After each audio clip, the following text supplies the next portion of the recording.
Welcome back to Monitors Unboxed. It's probably time for a Q&A session. The last one that I did was a couple of months ago, and since then I've been covering a fair few different monitor releases. All sorts of things are happening, so yeah, it's August. It's time for a monitor Q&A. Thanks to everyone who has submitted questions, whether that's via our YouTube community tab or our Discord chat, which is exclusive to our Patreon and Floatplane supporters. Lots and lots of great questions, far more than I could even possibly cover in this sort of episode. So yeah, lots of great stuff. Let's get right into it. First question. As monitors are typically longer term build investments, would it be worthwhile to release a piece of content going over which monitor brands have good, acceptable, poor warranty programs? For example, if I spend $1,000 on a monitor, I would prefer not to have several dead pixels out of the box. Yeah, this is a question that comes up a lot for monitors and also for a lot of the other components that we cover over on Hardware Unboxed, asking reviewers, look into the warranty programs, the support that companies provide to people after they've bought their products. And obviously this is a really key component of people's buying decisions. They want to know that if their product breaks, they'll be able to get a replacement. And certainly with monitors, things like dead pixel policies, things like that, very important. As reviewers though, it is very difficult to evaluate warranties. We can sort of look at what a warranty policy is, and I've started to do that a little bit with some of the OLED monitors, looking at whether burn-in is or isn't covered in the warranty. I think that's pretty important. But even among a lot of companies, they're offering different warranty programs in different countries. So for some brands, like Samsung is one example, they may offer a 1 year or 2 year warranty in one country, or then maybe a 3 or 4 year warranty in a different country. Or in countries like Australia, where we have different consumer laws, they're sort of bound by different warranty processes. So they may be forced to offer a longer warranty in that country. So as far as like evaluating warranties is concerned, it's pretty difficult from that perspective. And you're gonna have to more look into what's available in your region, what are the warranty policies in your region, and what are the laws in your region that are allowing for sort of those aftercare support things. And then when looking at things like support, like, how easily does a company deal with RMAs? Are they more willing to accept certain defects over others? Again, this is quite a difficult thing to evaluate. Even if I buy a monitor as a reviewer, nothing may happen to it. It may be perfectly fine and not need to go through an RMA process. So then we're relying on user reports and evaluations, things like that, which again, it's pretty murky territory. We're sort of having to evaluate what is the likelihood of that, what percentages of people are sort of complaining about these sort of processes, and that can be difficult to evaluate based on online reports. Again, the usual thing that happens is that angry customers will post something negative, but then positive customers won't. So you're kind of having to toss that sort of thing up. So without a lot of really good evidence into warranty programs from each company, it's something we tend not to cover as much of in reviews. And yeah, we'll continue to look at things like burn-in policies for OLED monitors. Dead pixel policies are fairly similar across most brands, but it's something I guess we could look at a bit more into. But yeah, warranties, difficult thing to evaluate for reviews. Will you ever do reviews of more professionally oriented monitors like ASUS's ProArt series, for example? Would be nice to validate claims and see what others think before spending a pretty penny, considering how expensive they can be and how important to your livelihood they might be for pro users at home. I'd always like to look at pro monitors. I think there's definitely some interest there, and those products are obviously very important for a certain set of people. It's more a time thing for us. I'm doing most of the monitor reviews here, and there are so many gaming monitors that are released every year that are worth covering that I really don't have much time to check out the professional side of things. And then on top of that, obviously, if we start looking at pro monitors, one of the strengths of our content is that comparative data, so you can look at how one monitor compares to a lot of other monitors. And because we haven't really looked at a lot of pro monitors, some of those early reviews are probably not going to be super great in terms of that data and information. So for now, our main focus will continue to be gaming monitors, but maybe in the future there'll be a period of time where there'll be some spare time and we can start looking at some of the pro monitors, maybe just some of the more popular ones on the market. But yeah, as I said, if I could clone myself, I'd get the clone to do professional monitors. But for now, yeah, just gaming monitors. What are the advantages and disadvantages of going ultra-wide against just buying two separate monitors, both for productivity, this person is a developer, for example, and for gaming? So I think for gaming, there's pretty obvious advantages here, especially if you're only talking about ultra-wide versus two 16:9 monitors side by side. It is much easier to get a game to span across span across the entire width of your ultra-wide display as opposed to across multiple monitors. Especially if you only have two monitors, difficult for that to happen. You often have that seam down the middle, not great for a gaming experience. And even with three monitors and sort of those iFinity NVIDIA surround setups, pretty janky compared to just getting an ultra-wide monitor these days. Games are much better at supporting those sort of ultra-wide formats and monitor bezel seams and things. Not great for a gaming experience. So certainly for gaming, the advantages are the extra immersivity from the image sort of extending a bit further around. And if you go beyond 21:9 to 32:9 and those super ultra-wide formats, it gets more and more advantageous for gaming in terms of its immersion. Not all games will support those formats, but a lot of them do. And I think for that style of gaming, if that's what you're after, it certainly makes more sense. As for productivity work, if you are getting one of those super ultra wide monitors, they can be equivalent to two 16:9 monitors side by side. So if you're doing basic things like snapping apps to the left and right, that'll be pretty similar to getting two separate monitors.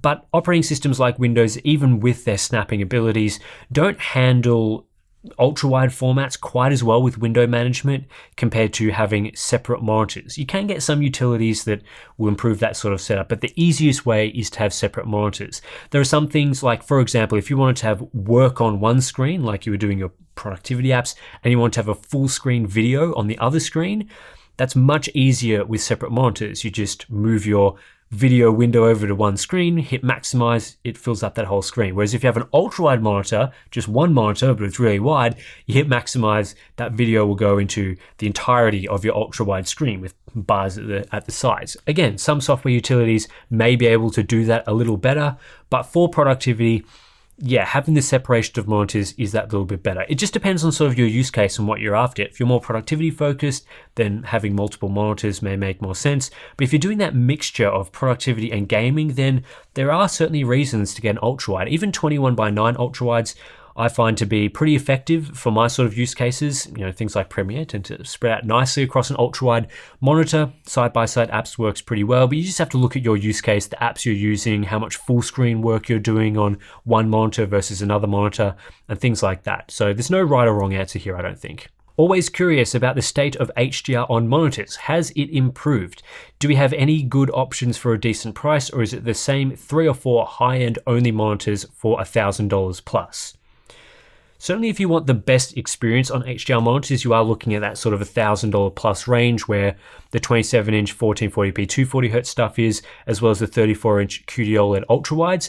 However, prices have started to come down a little bit for those high-end products. I've seen the LG 27GR95QE come down to around $800, which again is still an expensive price. We're not talking about affordable budget bang for buck monitors. But they debuted at $1,000 and now at $800. That's pretty good price movement. Again, the QD OLEDs, they debuted around $1,300 with the AW3423DW. These days, $1,100, even $1,000 is possible. So again, things are shifting a little bit there for those, cream of the crop type monitors. Unfortunately, some of the 4K mini LED stuff is still very expensive.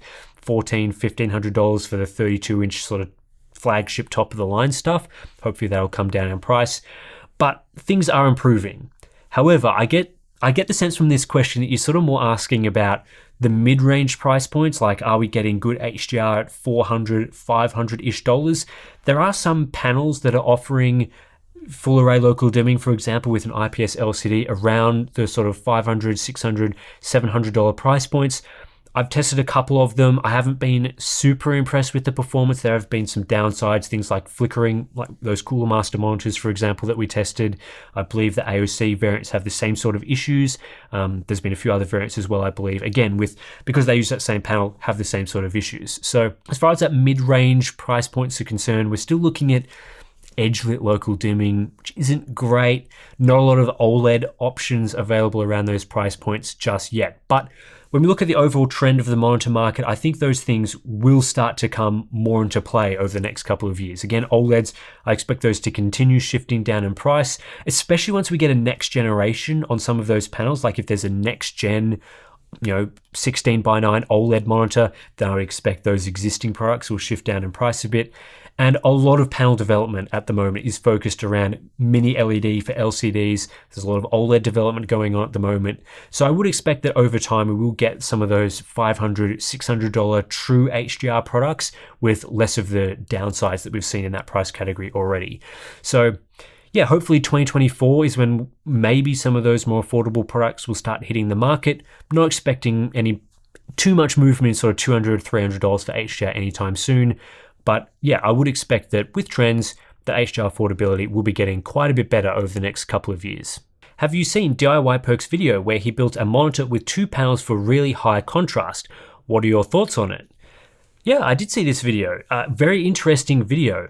The ability to create a dual layer LCD as sort of a DIY project is pretty impressive. So yeah, kudos to DIY Perks for getting that project working. Dual layer LCD monitors do exist. There are some mastering and reference monitors that use a dual layer technology, as well as I think there were a couple of TV prototypes that didn't really go very far that use dual layer LCD. So the advantage of using a dual layer LCD is that effectively you've got one LCD layer controlling light output from the backlight, and then you've got the second LCD layer that shows the image. It's not really, I guess, the full picture, but the idea being that when you have an LCD that's fully switched off, so it's trying to block out backlight from, light from leaking through to show black, there is still some light leakage, which we typically see as sort of that 1000:1 contrast ratio. Blacks aren't true black on an LCD because some light does leak through that liquid crystal layer. So then you add a second layer in, and hopefully that will block out, another set of light. So by the time light passes through the first layer and the second layer, and it's trying to show something like black, those blacks will be super dark, super rich,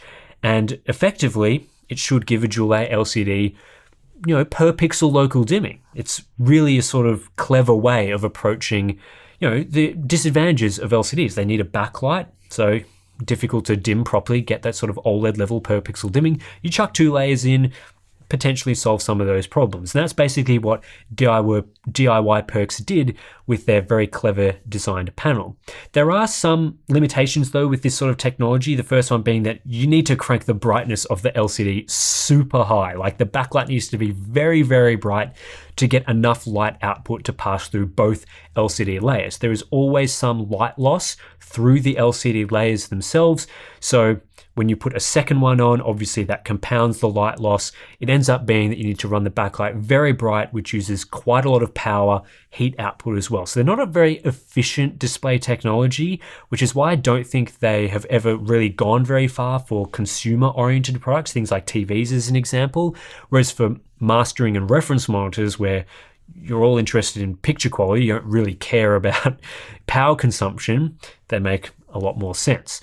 So from that perspective, yeah, consumer product, iffy, maybe they could improve the efficiency there, not sure.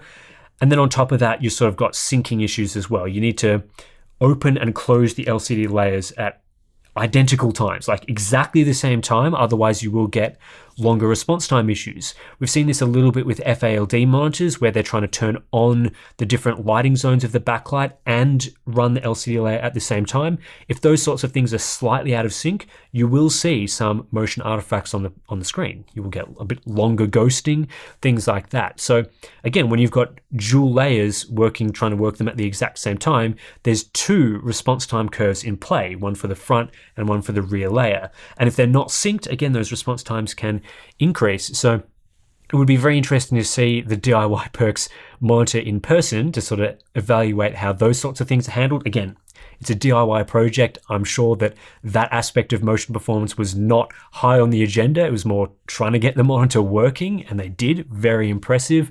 But yeah, again, if this was a product that you could actually buy, those are the sorts of things that I'd be concerned about. So again, very interesting project. It sort of shows that, I guess, if people out there who are interested could make a product like this. But yeah, I think I'll stick to my OLED monitors when it comes to trying to get that per pixel local dimming.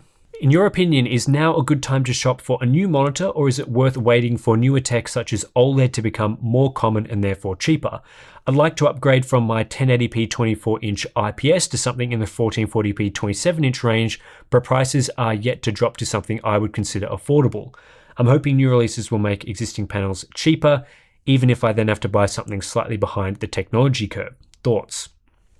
So, I guess first of all, if you're planning on upgrading from 1080p to 1440p 27-inch, OLED is probably not going to be in that sort of mid-range price point anytime soon.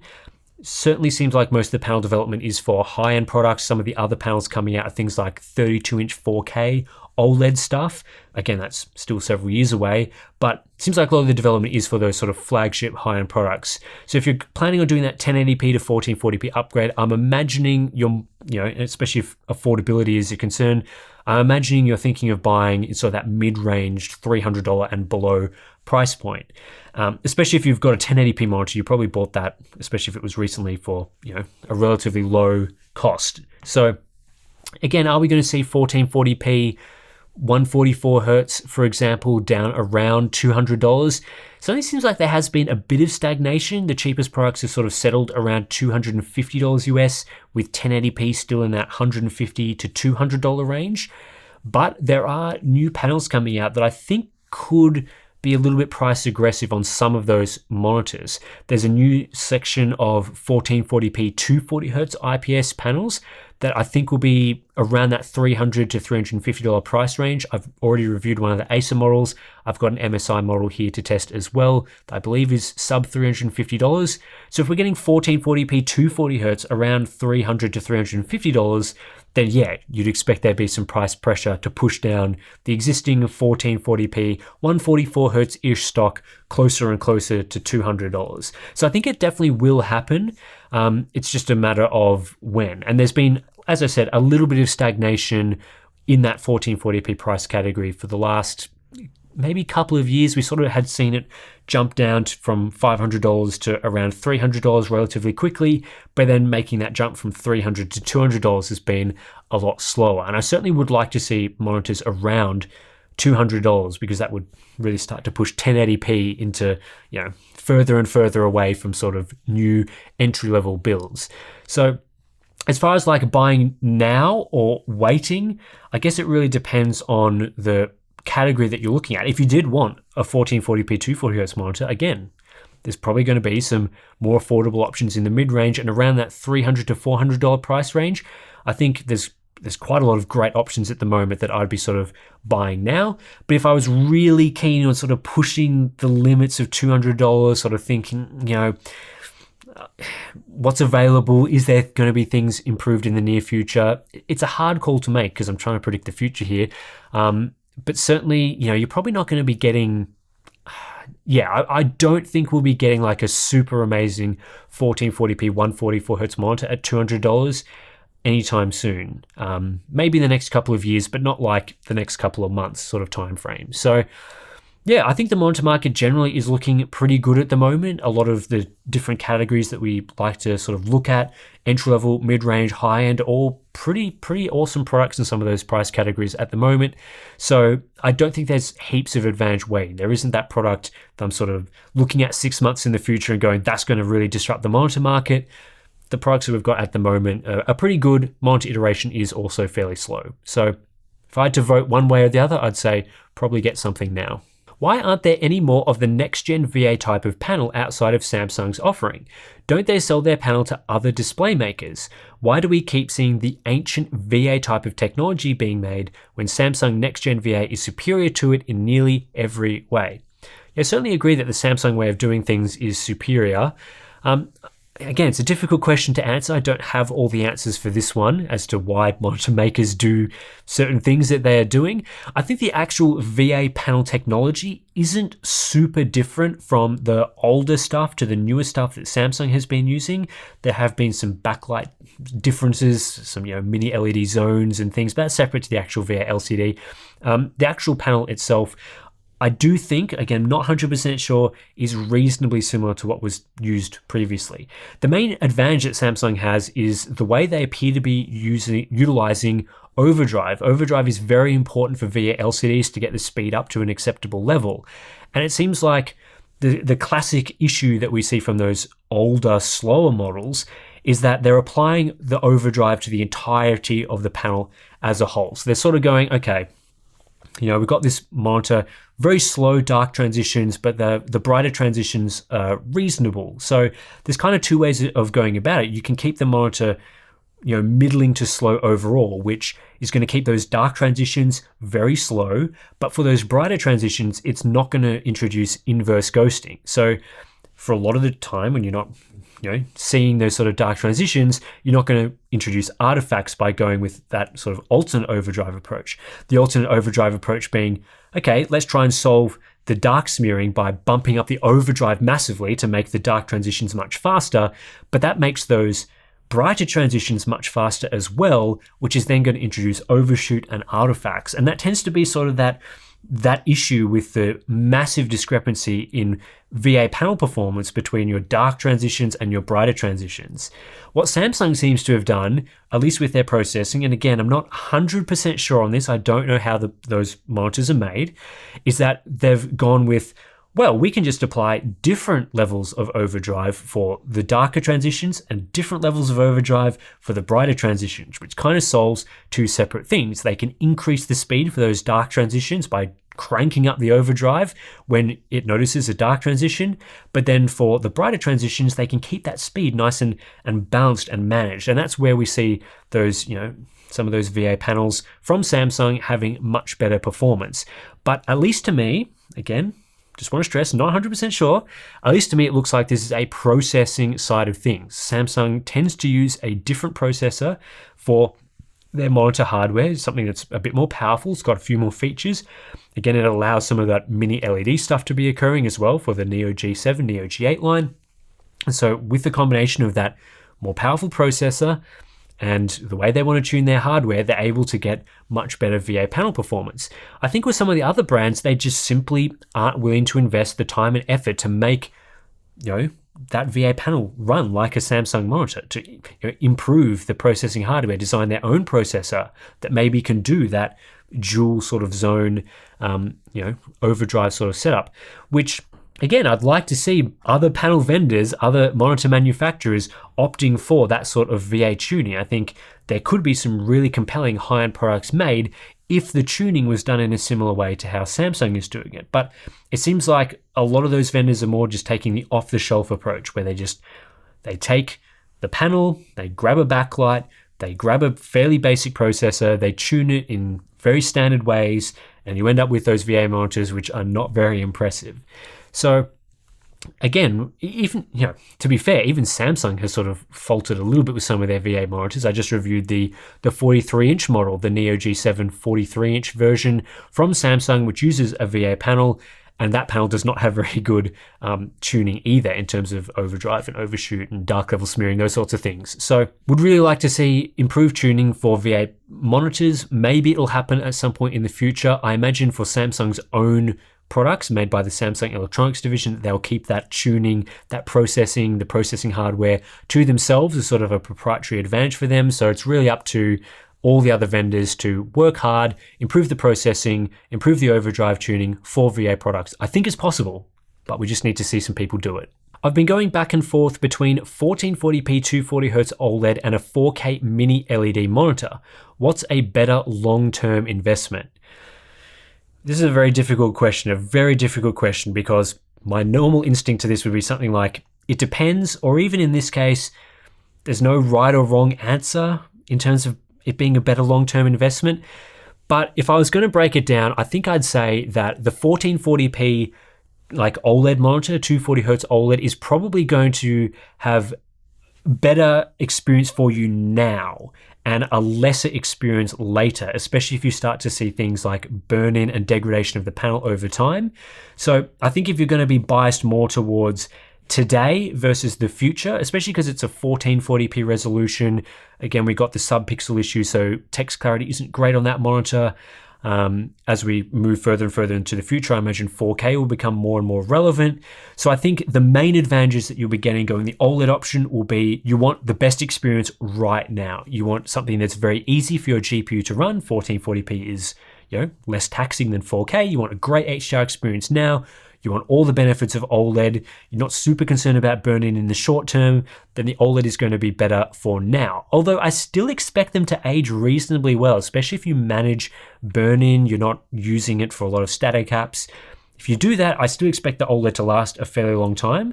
But if we're talking about LCD, mini LED, we're talking about 4K resolution, you're probably not going to get as awesome of an experience as OLED today, but I expect it'll have a bit longer longevity.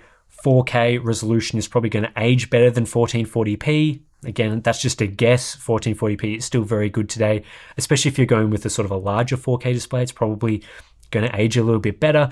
Burn-in won't be a concern, so if you are thinking of using it for 5, 6, 7 years, probably more likely that you'll get that from the mini LED LCD without any issues compared to the OLED. So you're sort of back-ending it a little bit. And that's how I'd be thinking about it. OLED, a bit better for the now. LCD, maybe not quite as good for now, but will be better in the long term. Again, that's something that you'll have to toss up. I don't think there's a right or wrong answer here. I wouldn't definitively say that the LCD will last longer or be on average the better buy.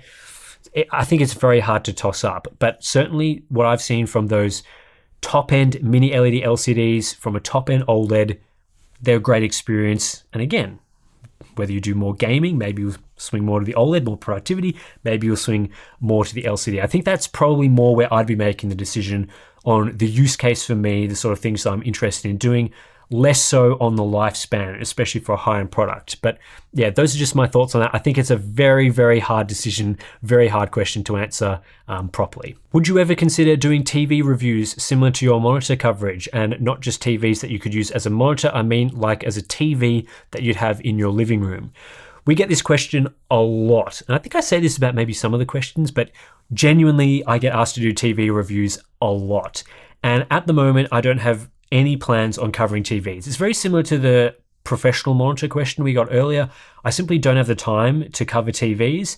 And again, it's sort of like an experience thing as well. My experience is more testing monitors. I've tested hundreds of monitors now. The things that make TVs good are slightly different because they're used for slightly different use cases. So we need to do a lot of research into it. We need to get a lot of comparative data in as well before we start producing reviews, which is a big time commitment. And again, so many gaming monitors are coming out that keeps me perfectly well occupied.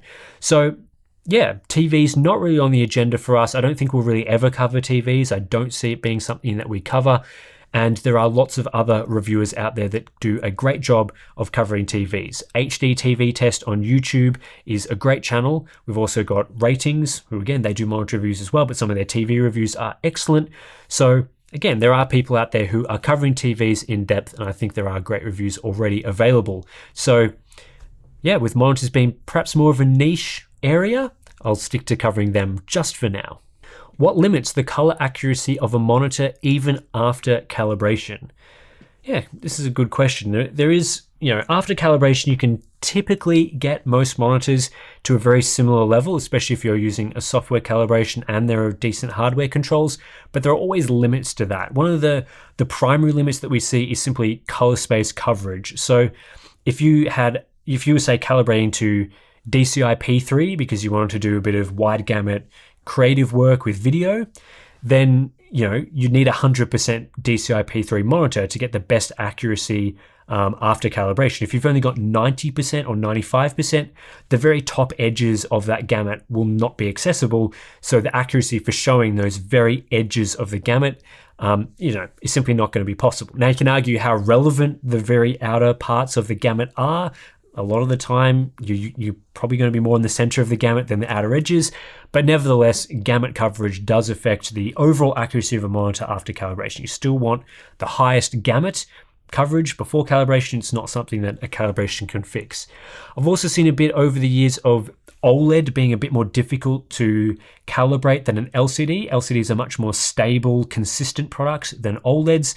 For example, as we've seen many times, the performance of an OLED can change depending on the average picture level, especially if there's an automatic brightness limiter. So if we're talking about small bright windows versus large bright windows, performance can differ there. And if you calibrate an OLED for, say, a 10% window size, so for 10% APL, then that performance may not hold for 100% or 75% APL with large full screen white windows. So that can be quite a tricky thing to deal with an OLED, and it's not really something we have great scope for, properly calibrating at the moment. You're really just relying on the panel manufacturer to make their OLED as stable as possible across as wide of a range of things as we can get. And that's the case. There are definitely some OLED monitors where performance doesn't change very much depending on APL, where things don't change very much depending on other conditions, and you can calibrate it, say 10%, and then you get nice usable performance across the entirety of the monitor and all of its different capabilities. But there are some products where definitely that is of concern and of consideration.